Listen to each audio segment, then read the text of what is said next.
At this point, I'm on Team Green because how the hell do you fumble a 6 dragon lead? Kirio Darlaros Ixan!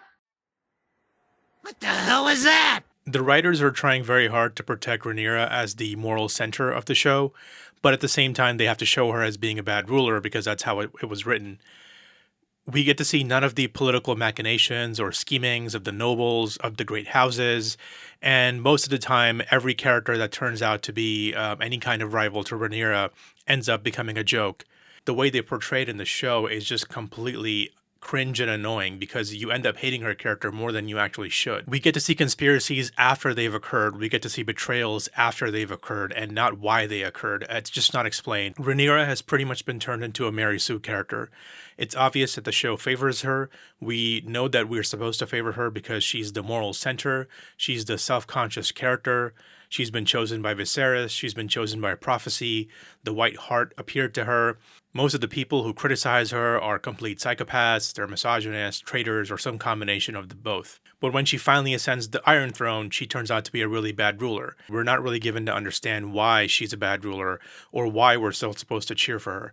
She ends up alienating most of her allies, the nobles. She ends up alienating Corlys, her hand, by not legitimizing his bastards. She ends up alienating the small folk because she can't really rule the city well and she can't find gold or any kind of grain for them. She doesn't even know what her enemies are doing inside of her own city. Her husband completely countermands her orders all the time. Because all roads have to lead to Rhaenyra, other characters become stupid or smart as the show demands it. The entire arc of Rhaenyra in Season 3 just proves that Team Green were right, that Otto Hightower was correct, and everybody who doubted her ability to rule is actually proven right. And what I mean is, yes, we get that folks can be misogynist and nobody wants a female ruler on the Iron Throne, but we have to show why they don't want her on the Iron Throne. And every decision that she makes in the show, whether it's deviating from the books or whether it was part of the books, just shows that she doesn't deserve to be on the throne. Some people who are following the book may go, well, this was always written in the character. And yes, it's true. Rhaenyra was the realm's delight. She was the good times girl, just as her father Viserys was the good times king. I mean, he pretty much let Otto Hightower rule the entire realm while he was the nice person. He was the one who was popular with the free folk and was always just there to have a party and have a dinner. And really, we do have to blame Viserys for a lot of these issues. Viserys named Rhaenyra his heir, but he never spent the time to properly develop her into a person who could be the heir, who could grow into the role. She never developed relationships with people. In fact, she destroyed relationships with the behavior towards Larys, towards the Strongs, towards Kristen Cole. And she never really built a coalition around her or that trained her to learn how to rule. And she never really developed the relationships that Alicent developed at the court that made the Greens such a strong party and contenders for the throne. And Rhaenyra ends up fleeing to Dragonstone rather than consolidating support, rather than going around talking to the nobles when her legitimacy is questioned. Even in season 1, we kind of understand the motivations of all the nobles who come to Rhaenyra asking for a hand, because obviously the being married to the princess and heir to the Iron Throne would be a great match for any great house. But we don't see any of that in season 3. We don't really see the various alliances, the marriages, the scheming, the maneuvering. None of that is present, and especially not with Rhaenyra. She is just completely fumbling every single opportunity given to her. She fumbles her relationships with the nobles. She fumbles her relationships with Corlys. And then we don't see her attempting to do anything beyond that. Even on the small council, the characters who are supposedly taking the blame for her bad rule, we don't really get to see them. They just show up for 5 minutes, not even 5 minutes, maybe a minute or two, and we're given to show that she's a bad ruler, but not how those people should be acting in response to her being a bad ruler, or how the small folk feel. We're just told, oh, the small folk are revolting, or the small folk are turning on her, but we don't really see why. What's the motivation here? What's the reason? George R. R. Martin's critique of the show is correct, where a lot of the issues with the characters and the stories that he had built up, they were designed to work a certain way. They were designed to tell you certain things about characters and how they operated. We don't get to see any of that. We just see her being a traumatized, weepy woman, pining for her son and pining for the throne. And we don't get to see her take any action until pretty much the season finale. One of the things people can throw back at me is to say, well, this is the point. She's supposed to be a tragic character who's bad at ruling. And so the feminism angle doesn't really work. But it does work because we've seen other characters in Game of Thrones who are competent and are still complete failures. Tywin Lannister is a great example. As written in the books, Tywin Lannister is a complete mess. I mean, apart from some of the scheming that works out for him, he ends up alienating everybody. He ends up losing everything. He ends up dying at the hands of his son. His daughter hates him, and his other son hates him, who loses a hand because of all the machinations of Tywin Lannister. I mean, yes, he ends up winning at the Red Wedding, but beyond that, what exactly has he done to cement a lasting legacy for the Lannisters? Tywin Lannister was a cruel, short-sighted tyrant whose children hated him, who destroyed his legacy, but he was still allowed to be a competent person for the most part in terms of short-term strategy, in terms of short-term tactics, but not in terms of strategy. All of the actions that he took, why would you make the Boltons the Wardens of the North when everybody hates them over there, right? Those kind of things. He does not understand. He understands how to betray people, but he doesn't understand how to actually, cement his own rule. Even earlier in Game of Thrones, when the Lannister armies invade King's Landing after Jaime kills the Mad King, the Lannister army sacks King's Landing. He is not loved in King's Landing. He's still allowed to be competent. And that's the problem that we're missing with Rhaenyra. She's not a competent person, so we don't feel bad for her when she makes bad decisions and then the consequences rebound on her. If Rhaenyra started making smart decisions and then she was undermined by her own side or undermined by enemies or misogynists, then we would get the feminism angle. It would work because she's actually trying to do good things and we see the consequences, the positive consequences of the good things until there's a tragic turn, there's an ironic turn, and then you would get to see the mistakes that she's made. But we don't get to that point. We just see her being completely weepy and crying, and we just move on. We feel bad for her, and we're just like, well, what do you expect? Like, she seems to not have her stuff together. The biggest problem is that the prophecy of Viserys or the prophecy of Aegon is kind of undermining and replacing her motivation to be king. Why does she want to be king? I mean, why does she want to rule? We're not given to understand any of that. And in the show itself, we're told it's because of the prophecy. Even the season finale, she's the prince who was promised. She says that. Because the show keeps telling us that she's the one who's meant to rule, every failure of her actions simply moves the blame onto people around her. And so that's where that's where the Mary Sue angle comes in, because she seems to be a person who can do no wrong according to the show's framing of her. But it's clear that she's a horribly incompetent ruler. And even though she's a shitty ruler, the show could solve some of those issues by giving her a very competent rival, by giving her somebody who opposes her, who's smart, who we can love to hate. And we kind of get that with Ormund Hightower. Honestly, if this was a smarter show and if this was a longer show, we should have gotten Ormund and Mysaria fighting for control of King's Landing through the Smallfolk, through all kinds of spycraft and all kinds of, behind-the-scenes machinations, but we get none of that. We're told that the Septon of the Faith of the Seven doesn't like Rhaenyra and doesn't believe her to be a legitimate ruler, but we get none of the machinations behind the scenes that should have appropriately been there. We should have seen Ormund delivering gold to him, and that would reveal to us that the Faith of the Seven is really, corrupt from behind the scenes. We see some of that with the Gold Cloak mystery where they keep dying, and then it's revealed that Ormund has been paying people, assassins, to kill them. But again, there was speculation that it might be revealed that they were being killed by the Faceless Men. We get none of that. And so basically we just see Daemon becoming a completely incompetent idiot who cannot even keep his city in control. And so the blame for losing control of the city as far as the security goes falls to Daemon and not to Rhaenyra. We could have seen food shortages and the religious anger that Ormond is supplementing by paying off the Faith of the Seven into a real political riot or some kind of revolution against Rhaenyra. Now, obviously, in season 4, the small folk are going to be turning against Rhaenyra. It's very obvious that the way that the show is being set up. But we really should have seen more of that happen here. And again, that's where the Faith of the Seven angle, the small folk angle, was really misused and completely botched, in my opinion. You don't want to. We just had one scene with Mysaria and her friend from Flea Bottom coming in and showing that the small folk don't really care for Mysaria or Rhaenyra, but we don't really see the effects of the shortages beyond maybe in season 2 a little bit. but we really could have used a lot more characters interacting with the Smallfolk. We're told that Aegon's survival has inspired the Smallfolk.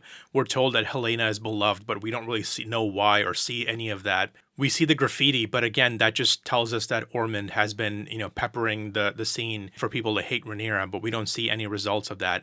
And that's what I mean.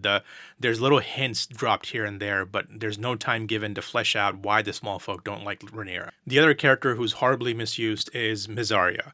Mysaria is supposed to be the queen's eyes and ears. She's the master of whispers, and she does none of that. If the High Towers have penetrated King's Landing, we don't see her doing anything with any of her informants. We don't see her. She just stands there and manipulates Rhaenyra into hating Daemon. We don't see Mysaria talking to sources, bribing people, or feeding false information to anybody. We just watch her realize, oh, well, the city is out of our control. When they need her to be smart, she's smart. When they need her to be stupid, she's stupid. And so in season 4, she's obviously going to turn against Rhaenyra. She's going to become the person who leads the people of King's Landing into a riot and leads them to go into the dragon pits and kill Helena's dragon and kill the other dragons that are housed there. Otto Hightower doesn't like Rhaenyra because for many reasons, whether it's because of his faith, whether it's because he wants to control her, or because he's simply a misogynist. But with Criston Cole and with Mysaria, we're just told, well, they just don't like her because they're jilted lovers. And so the personal resentment angle doesn't work as well because it's Game of Thrones. It's not a soap opera. And they're supposed to have some level of ideology, ambition, motivation. We're not shown that. I mean, Criston Cole spends the entire season 3 just being, again, as a mopey character. It's just boring. Having Mysaria turn into the enemy of Rhaenyra, you're just repeating the plot of Criston Cole. It's just another example of Rhaenyra alienates people around her, but we don't really see those people having interior lives of their own. We're just told, oh, well, they just don't like Rhaenyra anymore because, sex or something. What I expect in season 4 is that Mysaria will suddenly just show up and start doing all kinds of things against Rhaenyra, but we're not going to be given to understand how she rebuilt her network. We're not going to be given to understand how she found new allies. The biggest problem with the show is that there is a large ensemble cast, but we don't really have the number of episodes that we need to make the show into a viable story. With only 8 episodes in the entire season, we only follow the Targaryens, Velaryons, and some members of House Green, instead of following all the various characters who are relevant to the story and who play major roles in scenes and battle. The one silver lining this season is probably Team Green, with the exception of maybe Criston Cole. Aegon, Aemond, and Gwaine are the standout characters of this season, obviously Ormond as well. I think it's 50-50 if you want to call the finale Rhaenyra's downfall, or call it Aegon's resurrection. The way that they treated Aegon's character is perfect in my opinion. He's probably the best highlight of this entire season 3. He was king, then he was somebody who was down in the mud and having to kiss the boots of a local thug, to being resurrected as king again. And so when Rhaenyra talks about the prince who was promised, I mean, Aegon's arc, it shows, Rhaenyra talks about prophecy, and here is Aegon coming out of prophecy, rising from the dead in many ways, along with his dragon. This gives Aegon way more dramatic clarity. He's a much more fleshed out character than Rhaenyra and Daemon, who keep talking about destiny and prophecy. Ultimately, all the characters in Team Green work because they are not Mary Sue's like Rhaenyra is. They all have motivations that don't begin and end with Rhaenyra or the Iron Throne necessarily. They have arcs that lead them to the Iron Throne or lead them to certain destinations, but that does not mean that they have plot armor and they can survive because they're supposed to survive. We are shown how they survive. We're shown how Aegon resurrects himself. We're shown Aegon's change of heart and resolve as he realizes nobody likes him. We're shown that Aemond has a legitimate remorse about trying to kill his brother because he wants what he had. He wants what Aegon had. If you turn a protagonist into a Mary Sue, the problem is everybody around them turns into a complete narrative black hole because they have to revolve around this character as they go through their journey of awesomeness. And that does not serve any story. Ormond, to me, is disappointing because he acts more like a WWE heel. This is what has happened with a lot of the characters in House of the Dragon. They're made up to be these formidable characters who end up becoming caricatures, who end up becoming jokes. And so this whole thing with Ormond smelling things and having a nausea because he smells bad smells and vomiting and those kind of things. It seems to be an interesting take on a character, but it really just ends up turning them into jokers. And that's the problem with Ormond. The way he dies, the way he is shown throughout the show to be this, bully of a man. But because of those side characteristics that we all love to make fun of, he ends up becoming a caricature, and I think it's indicative of how the show is being written. Another character who really should have been written much better this season is Ulf the White. He really could have been the narrative backbone to a lot of stories with the Greens and the Blacks. He is somebody from the bottom pit of King's Landing who rose up to become a dragon rider and is humiliated on both sides and really could have been a much stronger character than he was written. Just like Ormond is a bit of a joke, Ulf is also this cockney moron whose betrayal just shows that the small folk are petty and only care about ale and money. As I said, I don't think the writers thought this thing through. If you're trying to show that the small folk have meaning, of the small folk are actually good people, and that the nobles aren't the only people worth caring about, you actually have to show that in the show. After Daemon humiliates and beats Ulf for the third time, we see him having a glass of ale with Ormond. But we're not really given to understand how exactly Ulf and Ormond got together, whether Ormond found him in an ale house in Tumbleton, or whether he just simply went over there to turn himself over. The problem with Ulf is the problem with many characters. The middle part is completely missing. Ormond promises Ulf that he will not mistreat him the way that Daemon did, and ultimately ends up mistreating him anyway. Ulf the White's betrayal has a class dimension to it, but it's not really explored that well. It would have been much better to have seen Ulf enjoying his newfound status with Team Green, to have seen him be seduced by money and ale and women. How about Ulf hears the Hightowers mocking him behind his back and realizing that the small folk will never be treated as well as the nobles? It would have been a much better plot point to see Ulf and Hugh the Hammer notice that the Green soldiers are treating the citizens of Tumbleton with just as much disdain as Team Black treats the people at King's Landing, and both of them realizing that, hey, things aren't any better around here for us than they were in King's Landing.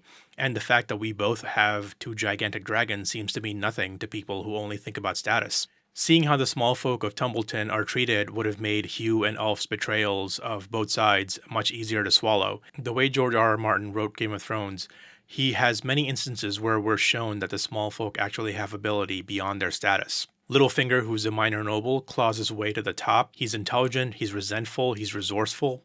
Ulf should be a frightening character because he has a dragon and because he understands how the nobles behave and he understands how the small folk behave. And his reason for turning traitor should be a lot more stronger than that. It should be a political move. Instead, he's just a drunken, bumbling idiot who happens to own a dragon. Noble blood does not mean competence. That's the point of Game of Thrones, especially the way George R. R. Martin writes in the books. And if we're talking about Ulf the Dragon Rider, then we have to talk about the character who's not in the show, Nettles. In the book that George R. R. Martin wrote, Nettles is a character who is completely unrelated to the Targaryen family. She is somebody who tames Sheepstealer by giving him sheep and basically taming him rather than bonding with him through Targaryen blood magic.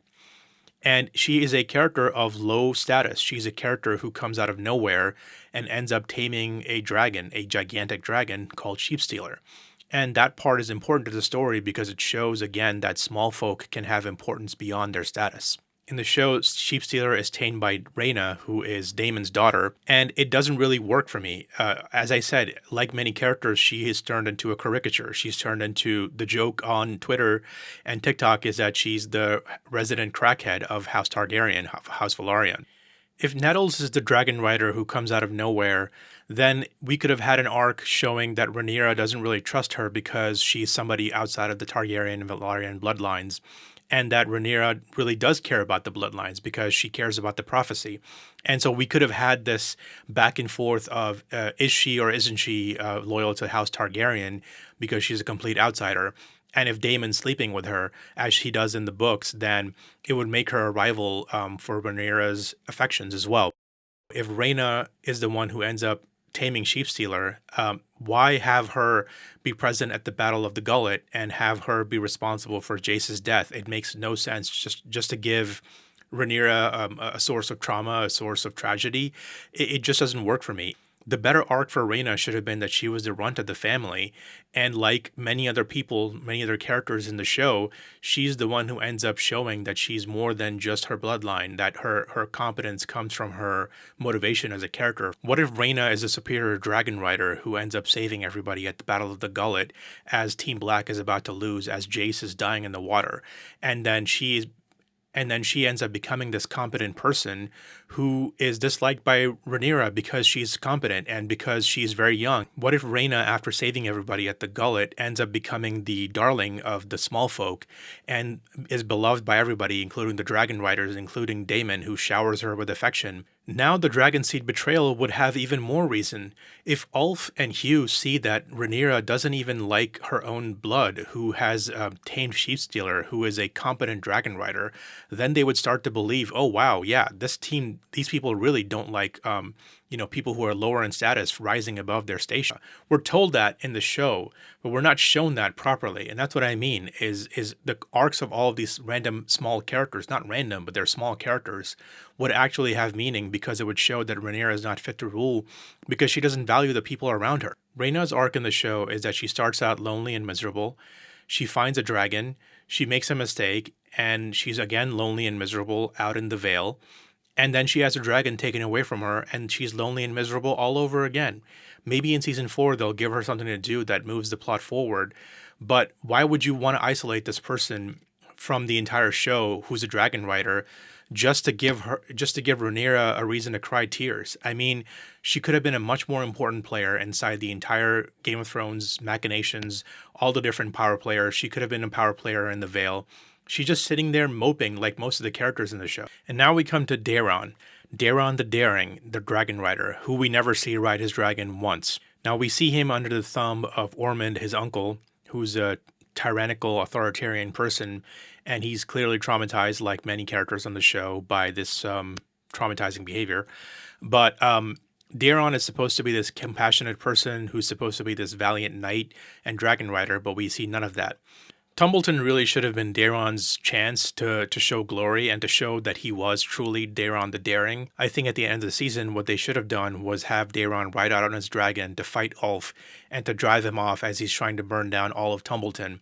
That would have made him into a much more sympathetic character and a much more heroic character, and he would have gotten the name Daeron the Daring because his tiny dragon goes and fights Silverwing, this gigantic dragon. The soldiers would have seen Prince Daeron risking his life while Commander Ormond is either dead or unwilling to fight. And then Daeron really would have been hailed as the true king of the Green faction. And the creation of Daeron the Daring would have created a new faction around him while Aegon is alive and now claims the throne for himself. Again, this would have created a much more Game of Thrones-like situation with competing rivalries and factions even within the same camp. I would give season 3 a C or a C minus. There are some really good plot points in there. The characters are hilarious, the memes are hilarious, but I think the problem of turning a bunch of these characters into jokers and sources of fun diminishes their ability, diminishes their dramatic weight. Season 3 jumps from end plot point to plot point. We get result after result, but we don't get to see the drama that produces those results. And that's the biggest failing of this season, the biggest failing of the writers and the way they're telling the story. And I don't think it's beyond HBO's capability to expand the seasons from 8 episodes to maybe 10 to 15 episodes so we can actually sit with these characters and enjoy them before they're gone.